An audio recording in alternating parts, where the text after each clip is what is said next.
A very good morning to all the plants enthusiasts out there.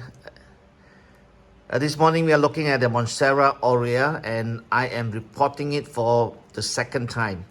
This is the original leaf, and let me just pan into the stem. This is the cutting. It's a one note cutting, and as you can see over here there is a few more leaves. This is the second leaf. It got burned. The so-called the elbow side or the Aurea side, and this is a second leaf which looks quite good, but as you can see it is droopy, floppy, and it is has to do with root rot. And this is the last leaf that came out, right? And the tip or the apex has curled in, so a sign of root rot, right? And nonetheless, it's a really beautiful leaf. Let me just show you the root system over here. It has a long aerial root, and the window actually has said probably A-layered, and roots were out, and it was potted in Sphagnum Moss. The first repotting I had done was remove as much as Sphagnum Moss as possible, and this is my second removal of the Sphagnum Moss.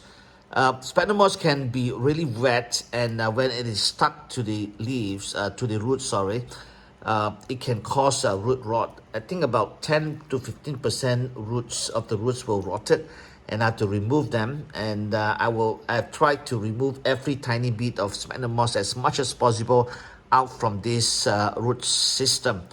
Otherwise, the rot will continue. So the leaf doesn't look very good now, but I think they will leave. So what I do is I'm going to repot them in a bit more porous mix. Okay, this is a original mix which has a lot of peat moss or cocoa peat, and some perlite, as well as also pumice. I am going to use more pumice, as well as also I'm going to include some cocoa husk or cocoa chips, which is as large as this pumice, and also some perlite. So there will be no more cocoa peat, so that I think the roots will not be soaked in water when it is water, so that these roots will continue to grow well.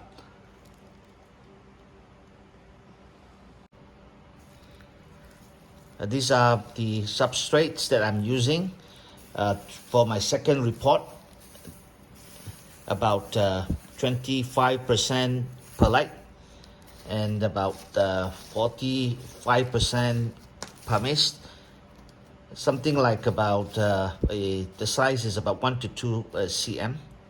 And these are the cocoa chips. Some of them are rather large. I have to break it down a little bit before using it as a mix. Okay, so about 35-40%, 35-40%, and this is about maybe 20-25%.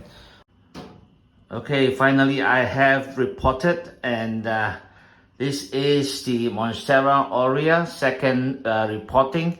These are the 3 new leaves, and this is the original leaf that comes with the cutting.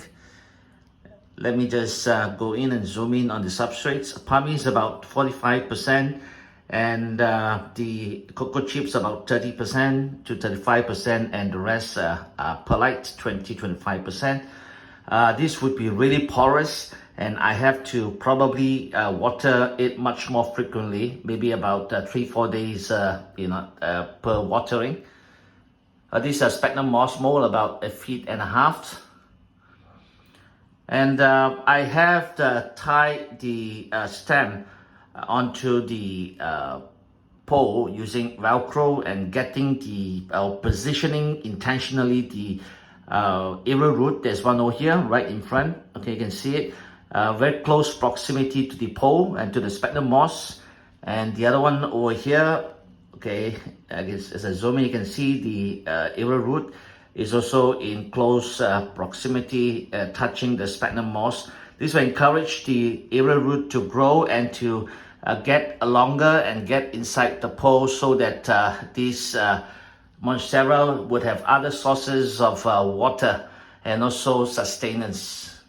Alright, I'm putting this plant here in my aeroid bathroom, so-called, and this is the humidifier, and it is getting good humidity, so that it would be able to grow better. Alright, these are some of the rest of the plants that I have over here.